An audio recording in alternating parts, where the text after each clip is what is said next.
Ya, bismillahirrahmanirrahim. Assalamualaikum warahmatullahi wabarakatuh. Innal hamdalillah nahmaduhu wa nasta'inuhu wa nastaghfiruh wa na'udzu billahi min syururi anfusina wa sayyiati a'malina. May yahdihillahu fala mudhillalah wa may yudlil fala hadiyalah. Ashhadu an la ilaha illallah wahdahu la syarikalah wa ashhadu anna Muhammadan abduhu wa rasuluhu la nabiyya ba'dah. Ya ayyuhalladzina amanu taqullaha haqqa tuqatih wa la tamutunna illa wa antum muslimun. Ya ayyuhan nasu taqu rabbakumul ladzi khalaqakum min nafsin wahidah wa khalaqa minha zawjaha wa batha minhuma rijalan katsiran wa nisaa wattaqullaha alladzi tasaaluna bihi wal arham innallaha kana 'alaikum raqiba.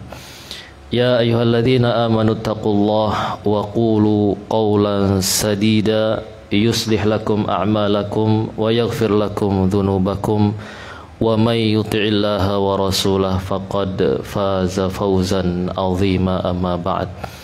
Fa inna asdaqal hadisi kitabullah wa khairal huda huda nabiyina Muhammadin sallallahu alaihi wasallam wa syarrul umur muhdatsatuha fa inna kulla muhdatsatin bid'ah wa kulla bid'atin dhalalah wa kulla dhalalatin finnar. Fa ya ayyuhal ikhwah wal akhawat al-aba wal ummahat hafizakumullahu jami'an. Tidak hentinya kita terus bersyukur kepada Allah Subhanahu wa taala. Terlebih lagi kita masih diberi hidayah, diberi taufik oleh Allah Subhanahu wa taala.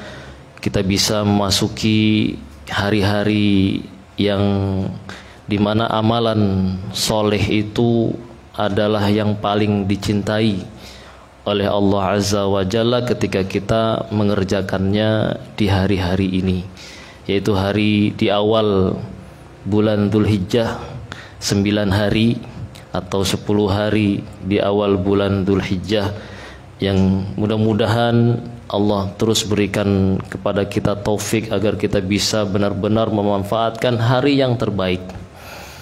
Bahkan ini hari ya tidak ada yang bisa mengalahkannya.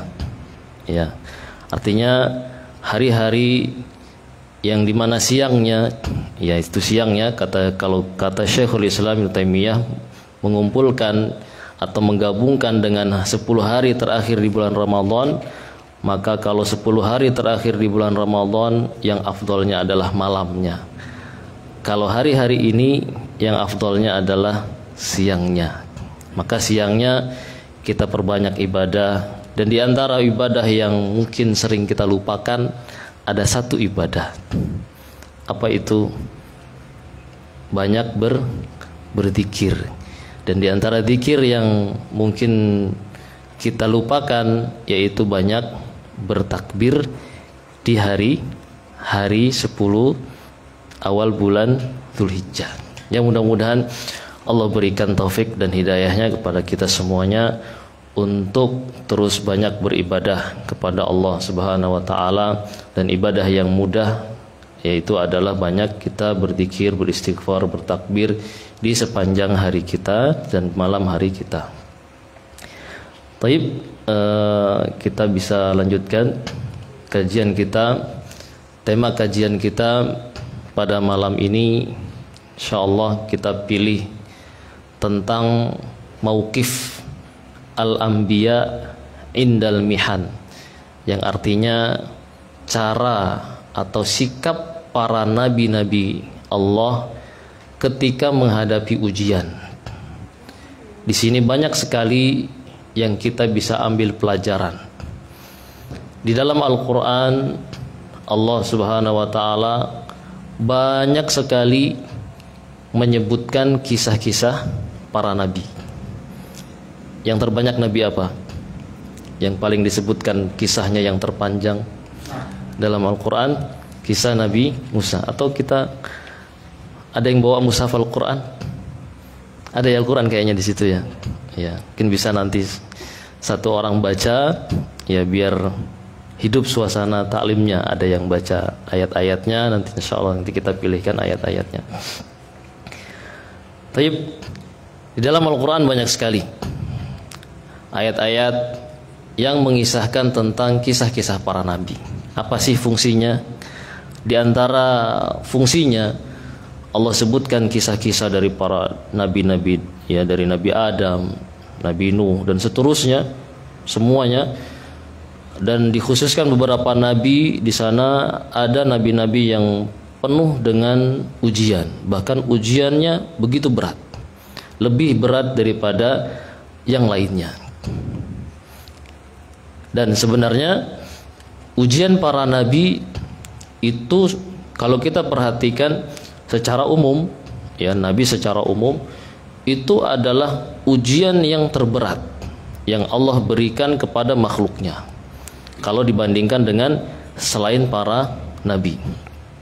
Sebagaimana Nabi SAW pernah ditanya, ya, Nabi SAW pernah ditanya tentang ayun nasi asyaddu bala'an. Nabi ditanya, wahai Nabi, siapa sih orang yang paling berat ujiannya? Ya, Nabi ditanya, siapa yang paling berat ujiannya? Lantas Nabi Muhammad SAW menjawab, orang yang paling berat ujiannya adalah al-anbiya, para nabi. Kemudian summal amsal fal amsal. Kemudian kata Nabi, orang yang persis atau mirip dengan Nabi. Maksudnya mirip dengan Nabi apanya? Mirip keimanannya, bukan wajahnya ya. Mirip apanya? Mirip keimanannya, kekuatan imannya. Semakin orang itu mirip persis keimanannya kepada Nabi, semakin kuat juga ujiannya, semakin berat juga ujiannya. Kemudian kata Nabi, summal amsal fal amsal. Nah, kemudian berikutnya orang yang mendekati kekuatan keimanannya, mendekati para nabi, itu juga siap-siap mendapatkan ujian yang terberat. Oh. Jadi maunya apa kita ini?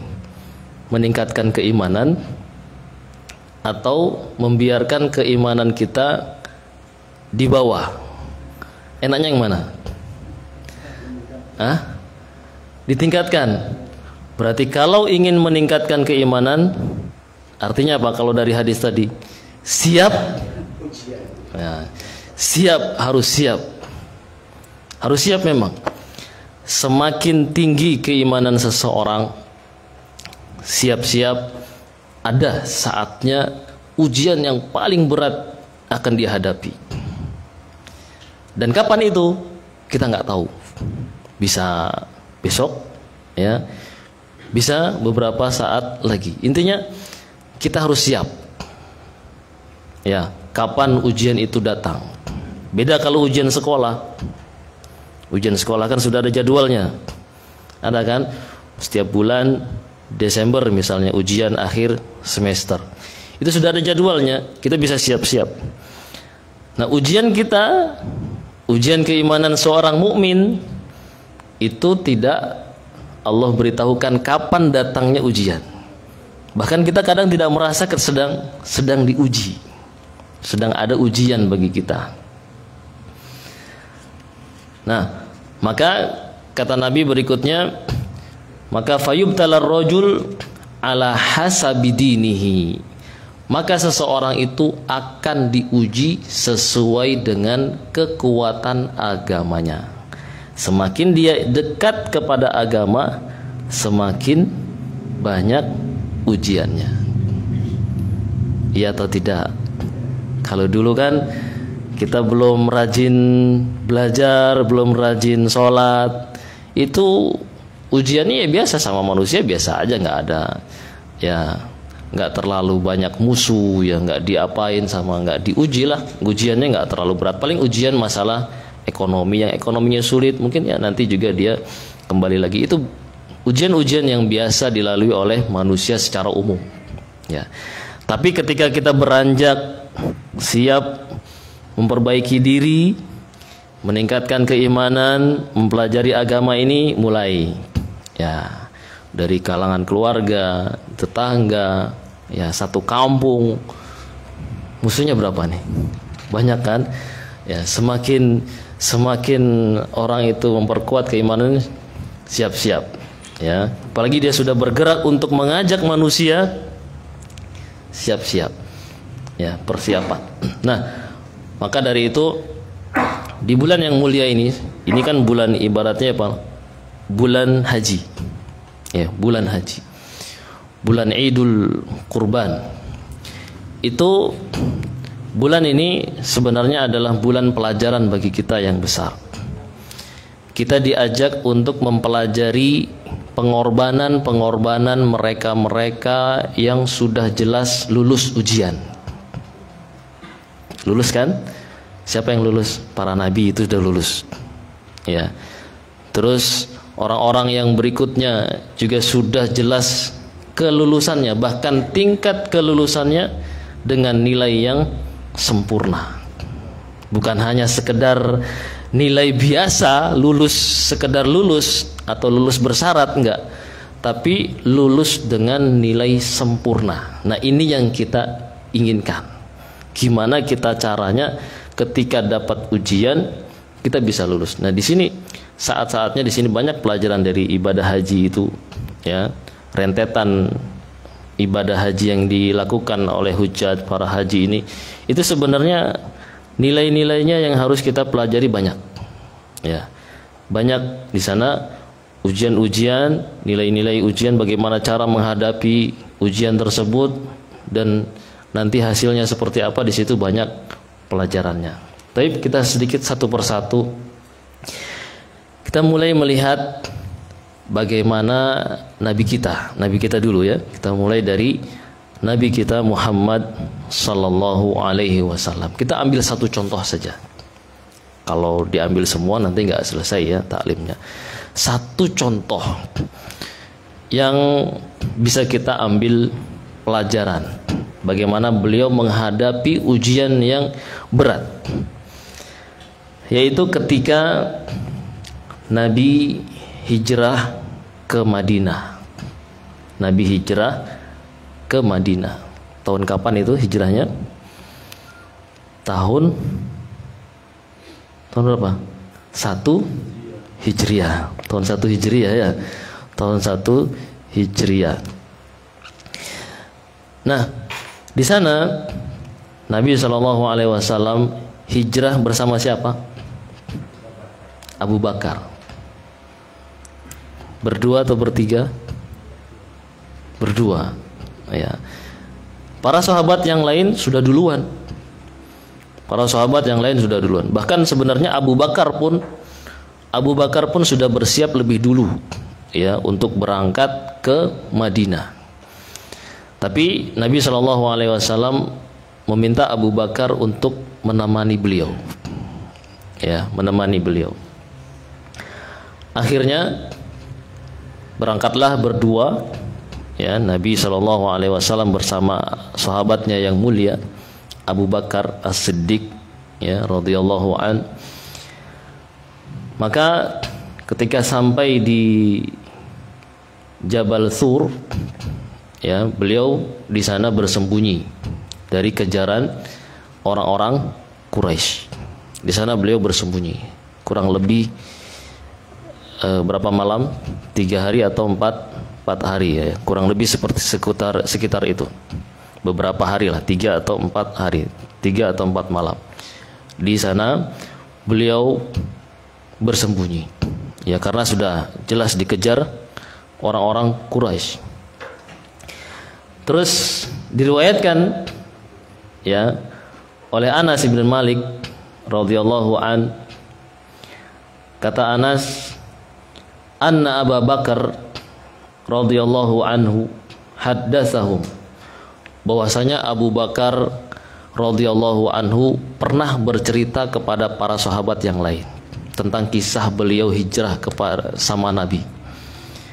Qala, kata Abu Bakar, kuntu ma'an Nabi sallallahu alaihi wasallam, dulu saya pernah jalan bersama Nabi hijrah sallallahu alaihi wasallam. Fil ghar, saya berada di sebuah gua, ya, di Jabal Sur. Lalu faraitu asarul musyrikin, lalu saya melihat ada jejak-jejak orang-orang musyrikin. Ternyata orang-orang musyrikin ada di sekitar Jabal Sur itu. Diketahui oleh Abu Bakar, orang-orang musyrikin sudah berada dekat sekali dengan tempat persembunyian mereka. Terus Abu Bakar bercerita, qultu, saya berkata, ya Rasulullah, wahai Rasul, lau anna ahadahum rafa'a qadamahu ro'ana. Kata Abu Bakar, wahai Rasul, seandainya salah satu dari mereka itu mengangkat kakinya, pasti mereka akan melihat kita.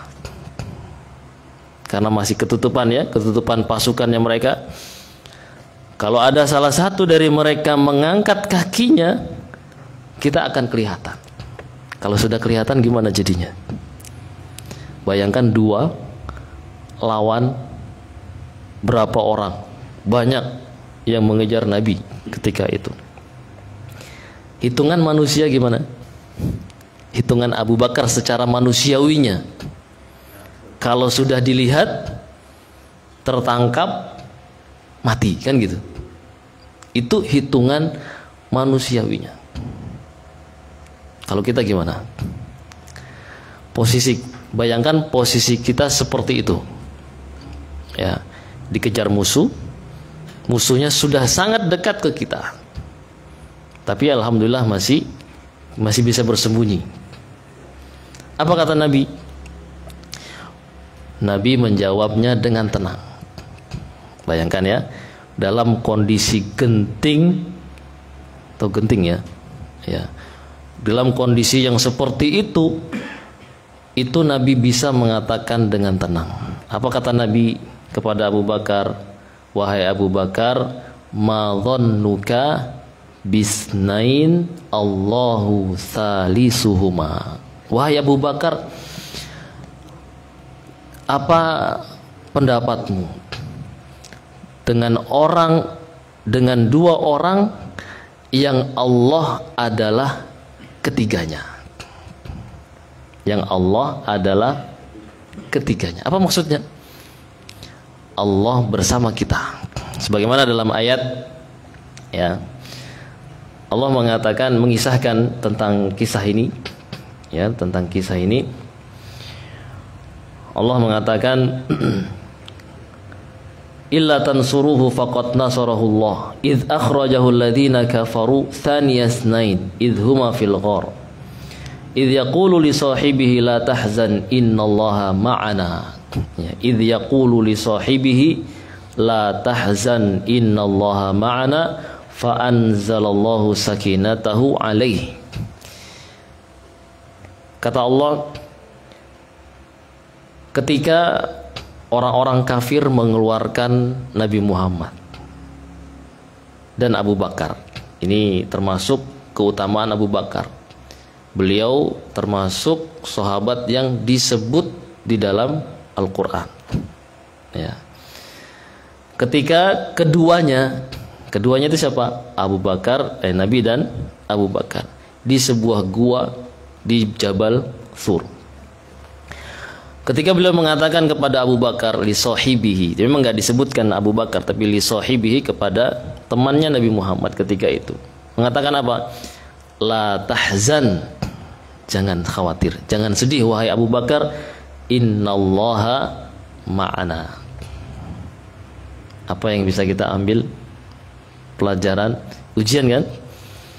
Ujian. Pertama ujian hijrah. Hijrah ya karena memang aslinya awalnya memang sudah dimusuhi. Ini sudah jadi sunnatullah. Seorang yang berdakwah mendakwahkan tauhid. Berapa lama Nabi mendakwahkan tauhid di Mekah? 13 tahun. Antum berapa tahun? 4 tahun. Ya. Sudah diusir belum? Ya, janganlah ya. Tapi lihat dari awal Nabi SAW berdakwah itu pengusiran itu sudah jelas, ya, sudah jelas, bahkan sudah diisyaratkan, ya. Sebelum awal kali Nabi diangkat menjadi Nabi itu sudah disyaratkan, kamu nanti akan diusir oleh kaummu, ya. Maka sudah jelas ya permusuhan kaum musyrikin kepada Nabi SAW. Ini ujian yang sangat berat, ya, berat sampai di situ puncaknya hijrah. Ketika hijrah pun masih dikejar. Dan ingat Allah yang mengatur semuanya. Ya, makanya Nabi SAW bisa tenang. Ini perintahnya siapa hijrah? Perintahnya Allah. Ketika ada halangan, rintangan, Nabi yakin ini perintahnya Allah, pasti di situ Allah akan menolongnya. Makanya Nabi menenangkan Abu Bakar, wahai Abu Bakar, la tahzan, innallaha ma'ana.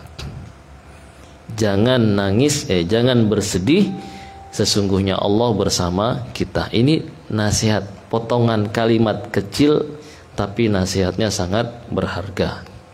Ini juga kita nasihatkan kepada teman-teman. Kalau mendapatkan kondisi yang seperti ini, saling nasihati apa? Baca ayat ini. La tahzan, innallaha ma'ana. Jangan bersedih, sesungguhnya Allah bersama kita. Maka hasilnya apa? Dengan ucapan ini, fa anzalallahu sakinatahu alaihi. Lalu Allah menurunkan rasa tenang kepadanya. Akhirnya Abu Bakar pun tenang. Ya, tenang. Keimanannya yang tadi diuji kan? Diuji.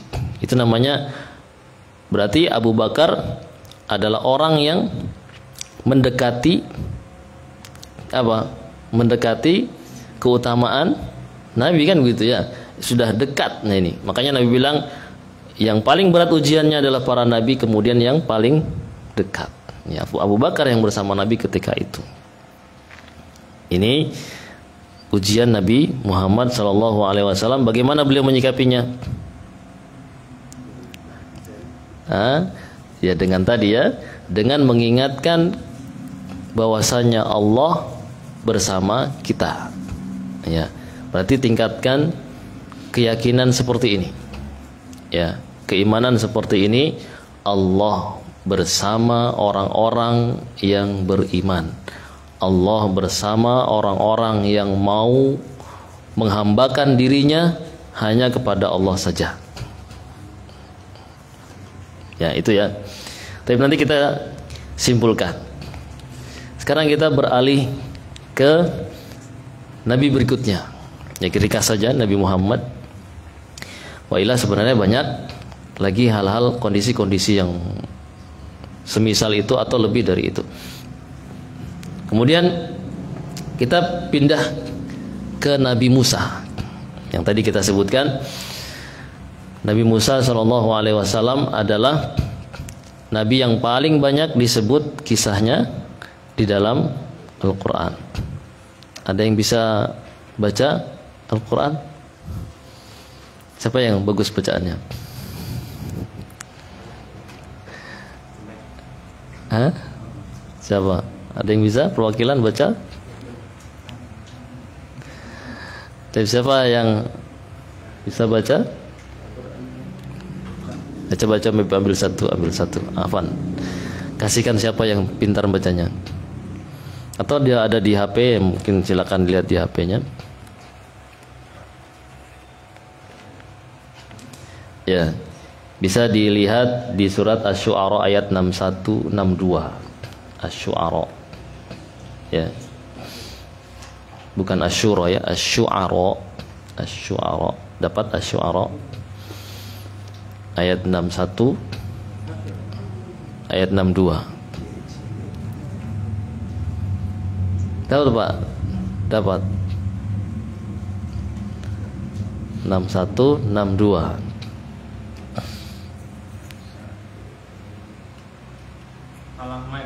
Ya, falama. Fadhol dibaca. Nanti ada terjemahannya itu kan? Terjemahannya ada kan?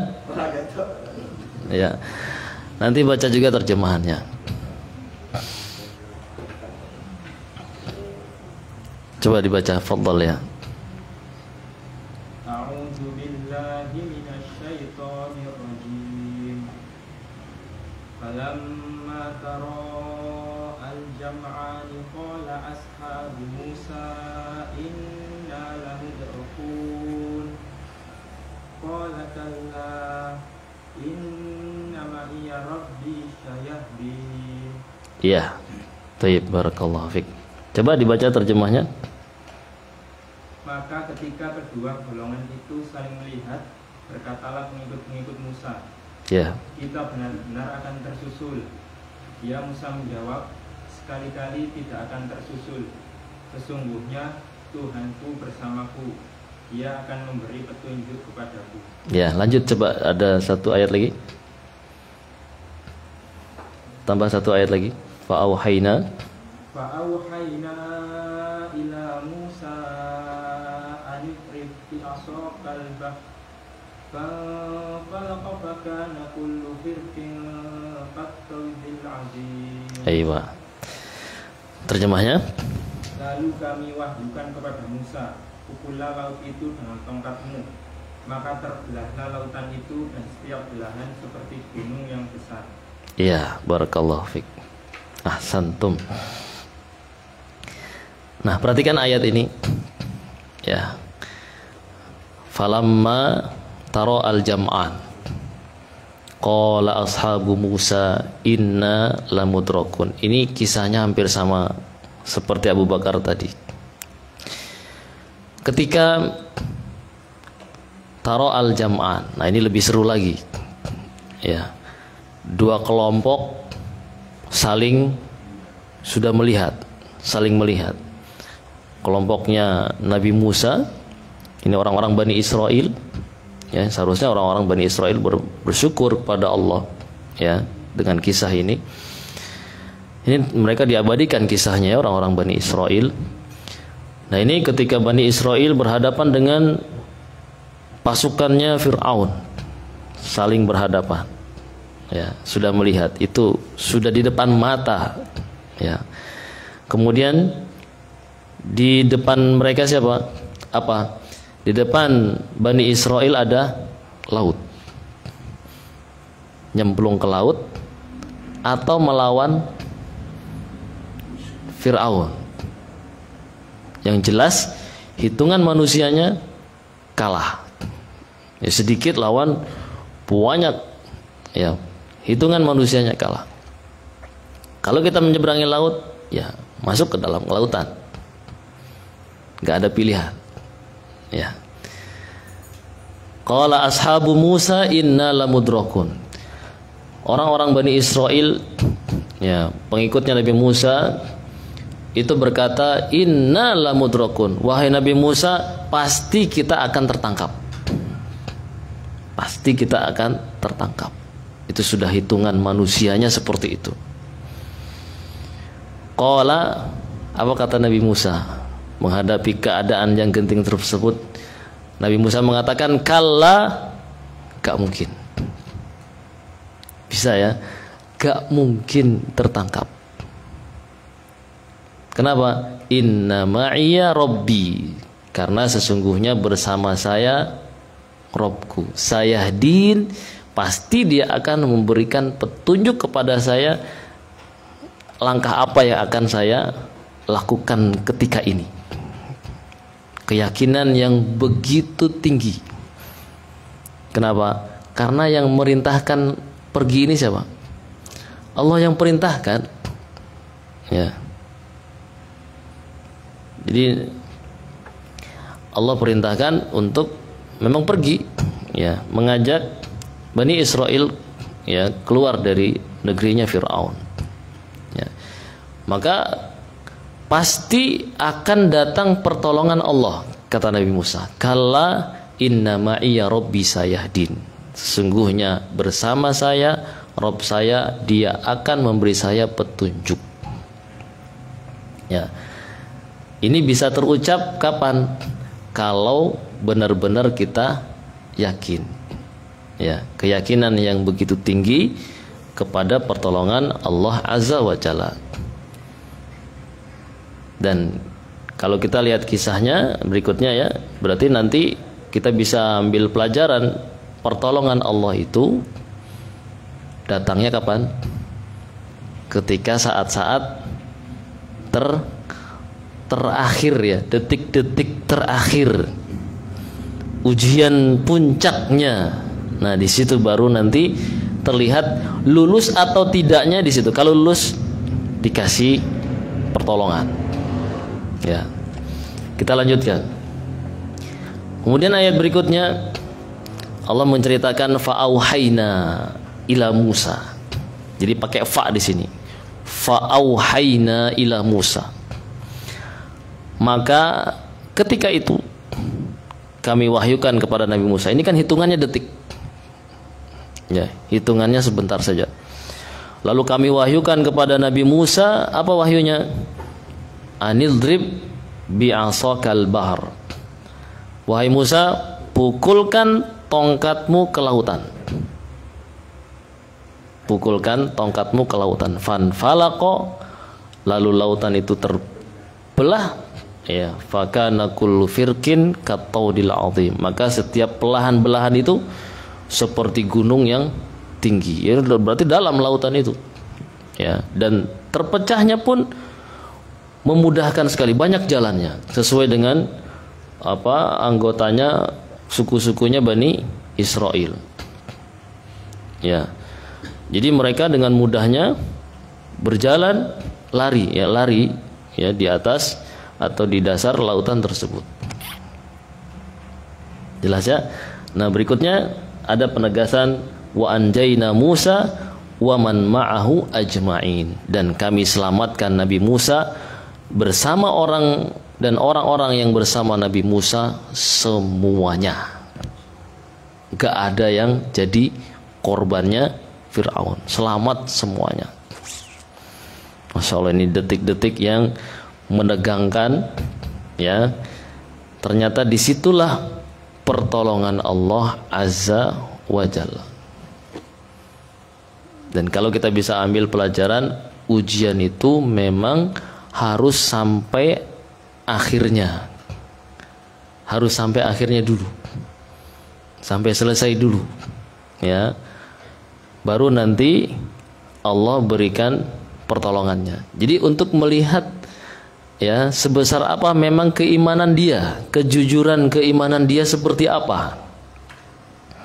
Bukan di awal ujian kemudian selesai, enggak, ya. Jadi ujiannya para nabi itu, dan memang ujiannya Allah, ya, seperti itu. Kita diuji di awal, ya, nanti sampai puncaknya, baru di situ kalau kita bisa sabar dari awal sampai puncaknya, bisa sabar, berarti baru dikatakan lulus. Nah, kalau sudah lulus, Allah berikan pertolongannya. Gampang, ya, bagi Allah memberikan pertolongan itu gampang. Bahkan hal yang di luar nalar manusia pun jadi, ya. Jadi jangan khawatir. Jangan khawatir. Yang penting apa? Yang penting kitanya dekat kepada Allahnya itu. Itu yang kita khawatirkan sebenarnya. Ketika ada ujian itu, saya itu dekat atau tidak kepada Allahnya, gitu kan. Kalau kitanya dekat dan kekuatan keimanan kita kuat, insya Allah lulus. Cuma yang jadi permasalahan, kitanya dekat atau tidak.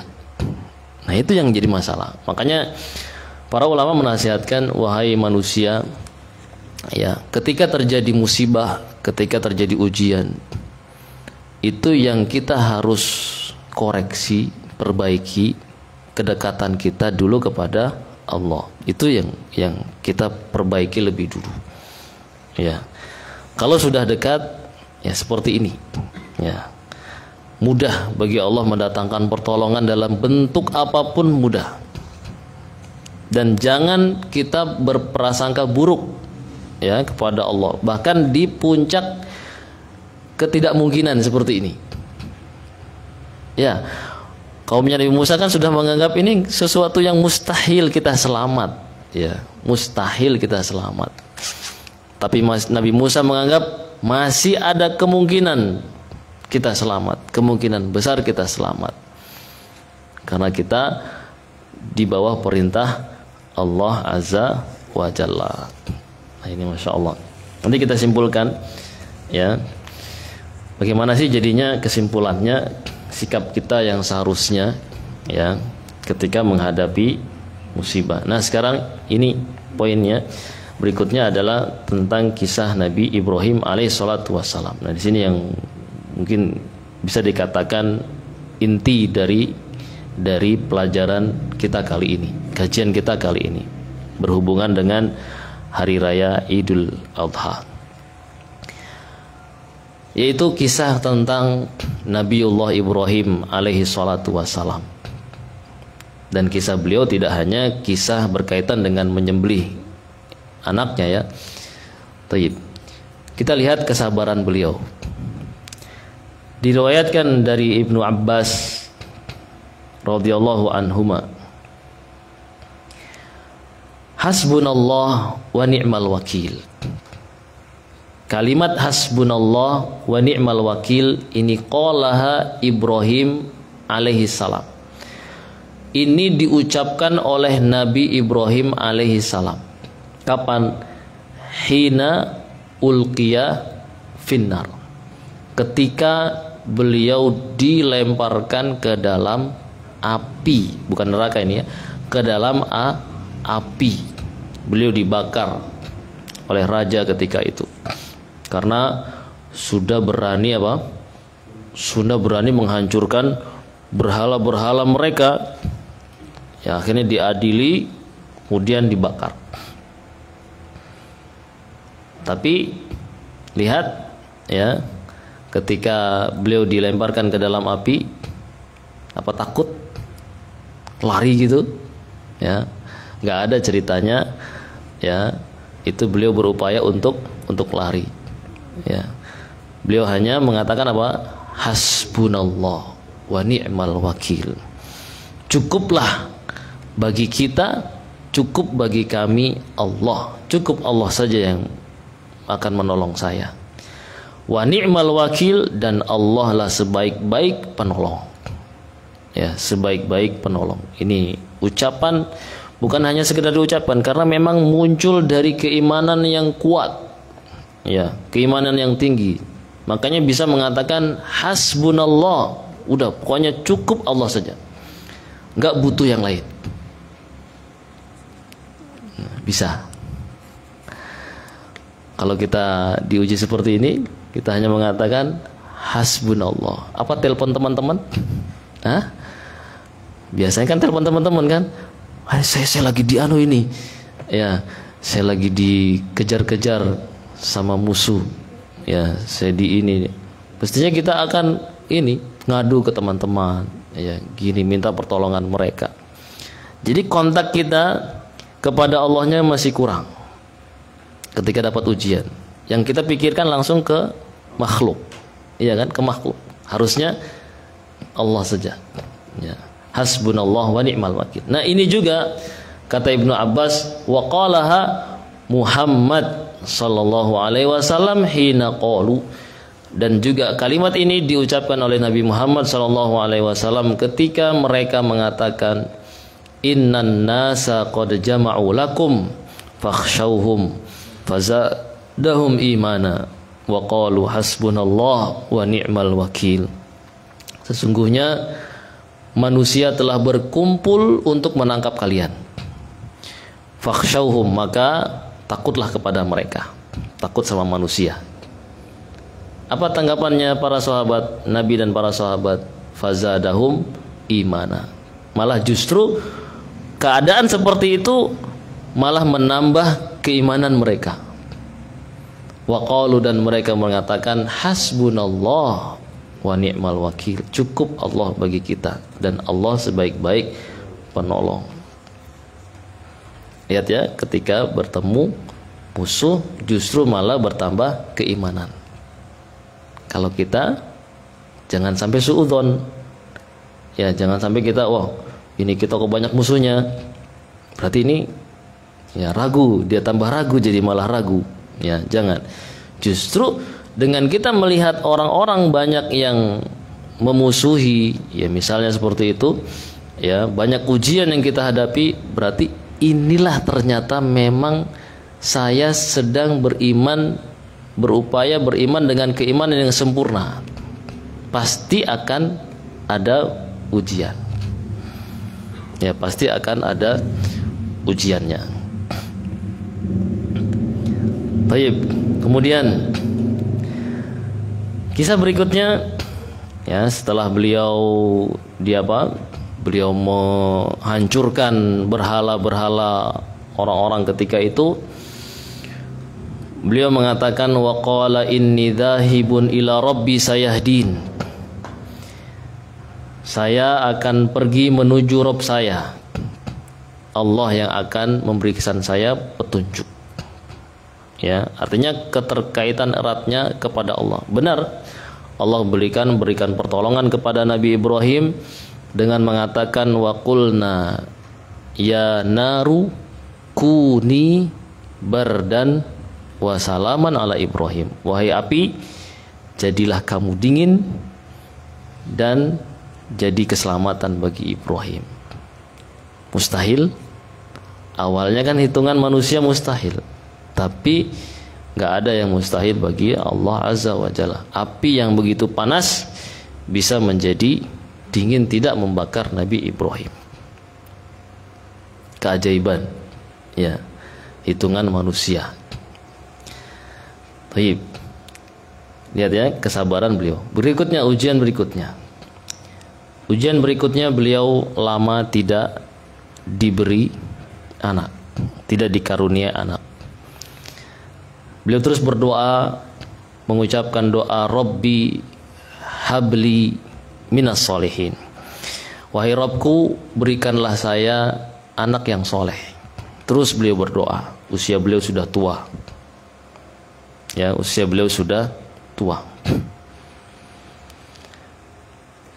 Ternyata setelah diberi anak, diuji lagi. Ya, diberi anak, diuji lagi. Awalnya sudah lama nggak punya anak, kemudian setelah lahir besar, lagi senang-senangnya dengan anaknya, diuji lagi ujiannya. Allah mengatakan falamma balagha ma'ahu sa'ya qala ya bunai, ketika anaknya itu sudah mencapai usia bisa membantu orang tuanya. Ya, intinya sudah bisa dibuat membantu orang tua lah. Tidak ngerepotin orang tua, malah justru itu harapan orang tua. Qala ya bunai. Nah, Nabi Ibrahim mengatakan, wahai anakku, inni ara fil manam. Saya melihat dalam mimpi saya. Apa mimpinya? Anni adzbahuk. Saya menyembelih kamu. Fanzur madza tara. Wahai anakku, apa pendapat kamu? Diminta dulu pendapatnya. Ya, ini disebutkan oleh ahli tafsir, anak tersebut adalah Nabi Ismail. Memang ada perselisihan, ya, tapi disebutkan, dikuatkan di situ adalah Nabi Ismail alaihi salatu wassalam. Terus apa kata Nabi Ismail?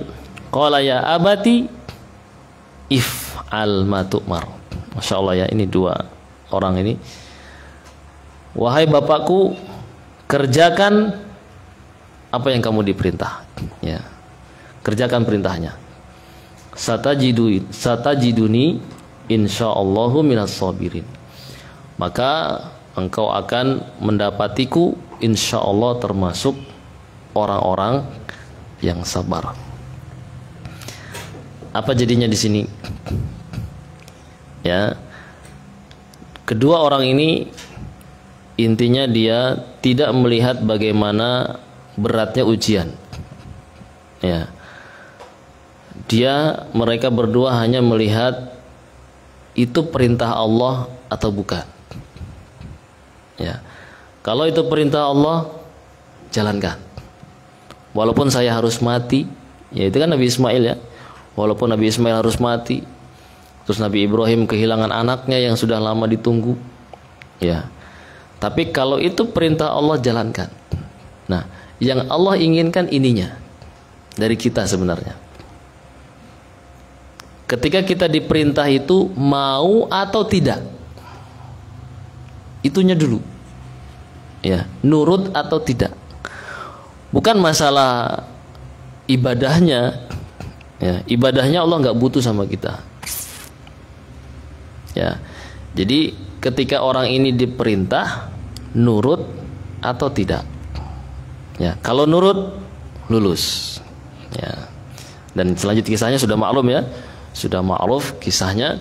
Jadi nggak disembelih Nabi Ismailnya, tidak. Ya, bukan tidak jadi karena sudah diizinkan nggak usah disembelih, udah nggak usah disembelih, nggak.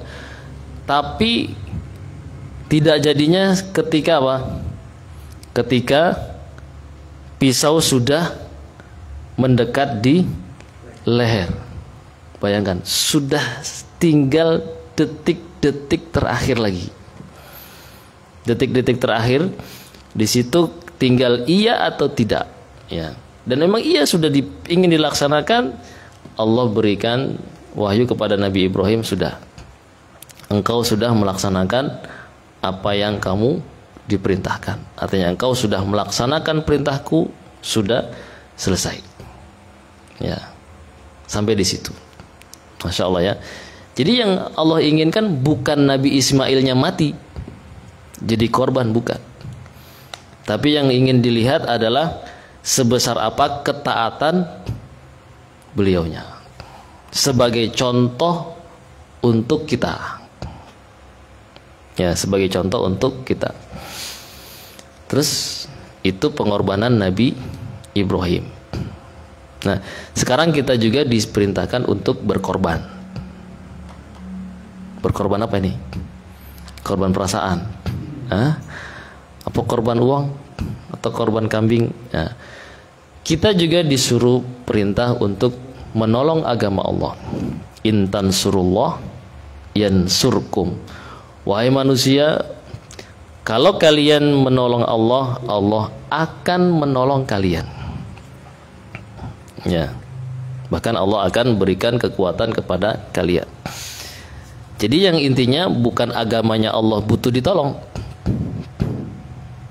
Ya. Tapi apa? Ingin melihat sebesar apa keimanan kita. Mau nggak berkorban? Ya, mau nggak berkorban? Apa pengorbanan kita? Paling tidak minimalnya apa? Untuk agama ini. Duit? Apa minimalnya? Minimalnya paling tidak sekarang kita mau tahu gitu ya. Mau tahu dulu agama kita itu apa. Itu aja. Ya, pengorbanan pertama kita itu. Ya. Artinya kita pelajari dulu apa sih agama kita ini, bagaimana sih, ya. Artinya kita berilmu dulu tentang agama kita ini. Itu pengorbanan pertama kita. Baru selanjutnya, kalau sudah paham, baru dia memang meningkat nanti, ya, bisa mengorbankan hartanya, bisa mengorbankan jiwanya, ya.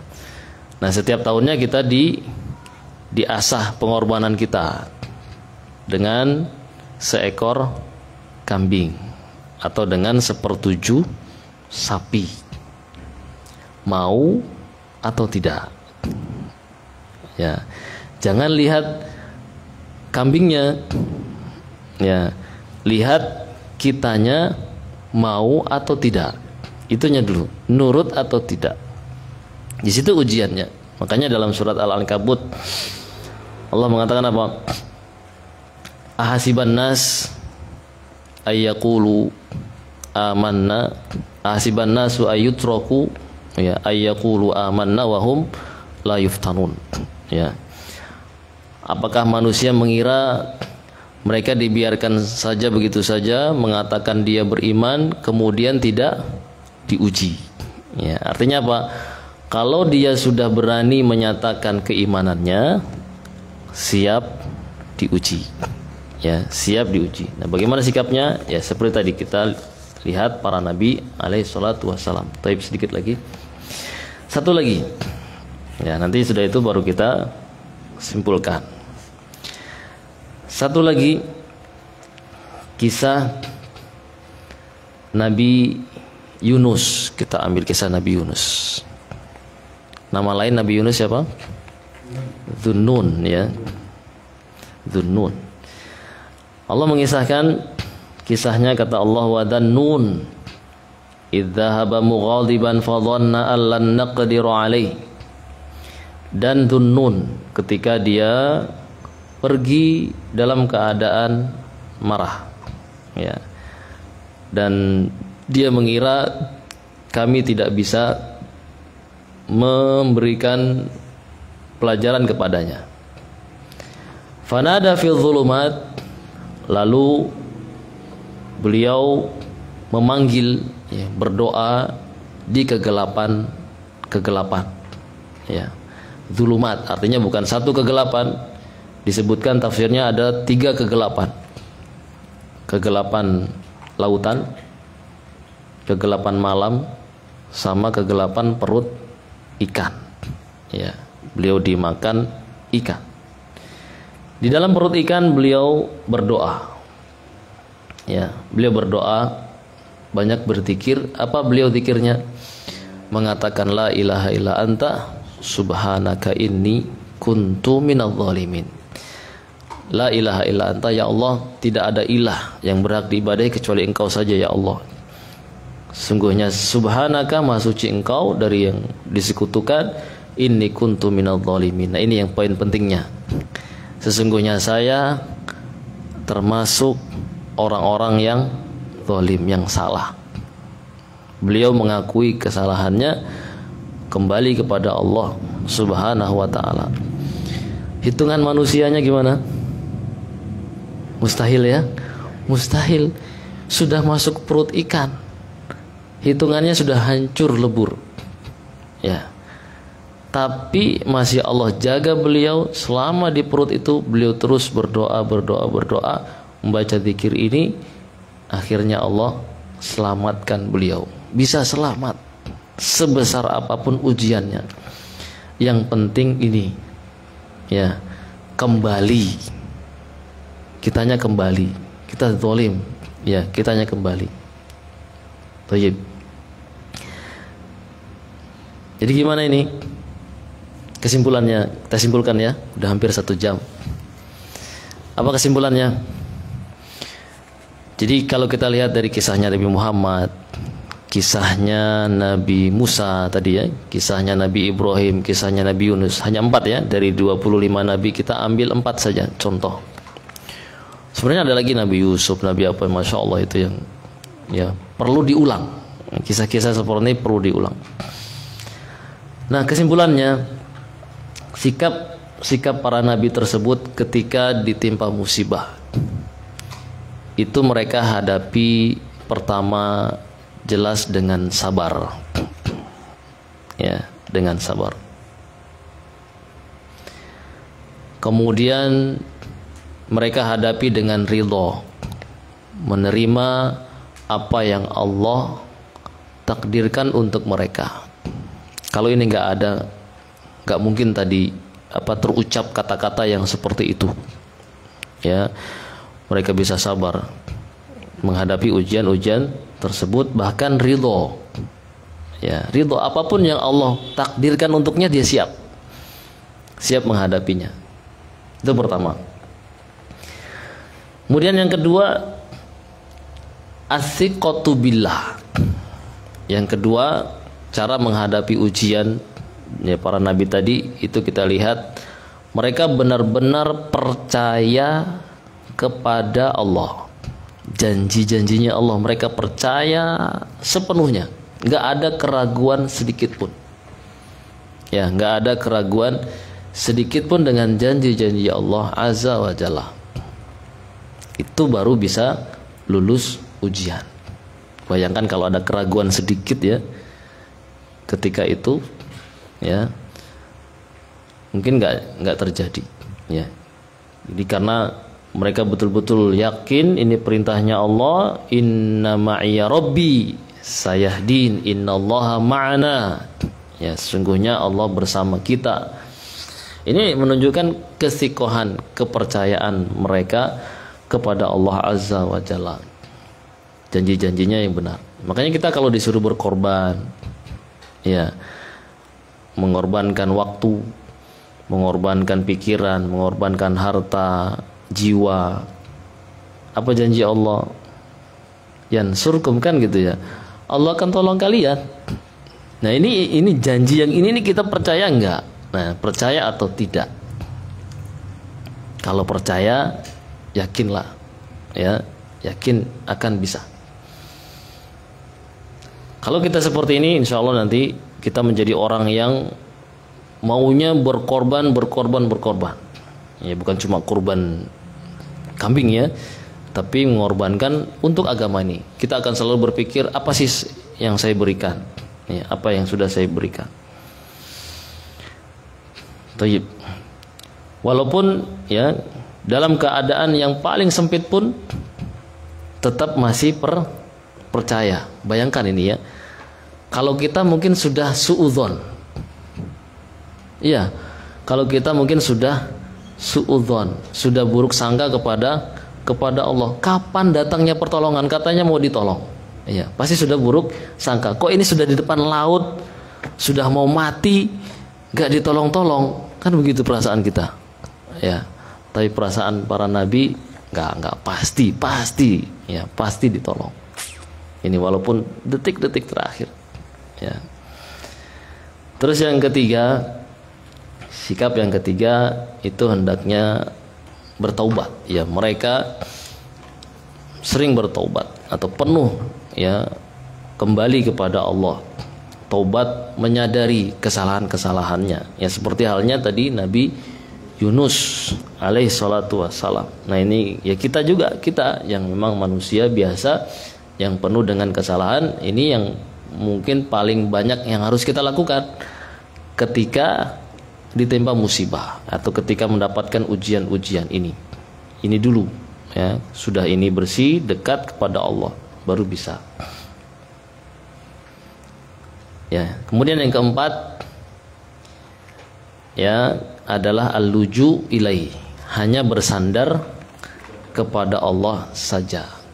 Artinya yang dia yakini pertolongannya adalah pertolongannya Allah. Jangan ke makhluk. Ya, jangan ke makhluk. Pikiran pertama kita adalah Allah. Jangan ke teman juga. Ya, jangan ke ikhwan. Jangan ke siapa-siapa. Ya. Minta sama Allah. Yakin ya, kita kembalinya kepada Allah. Kesulitan apapun. Ya. Kalau kita misalnya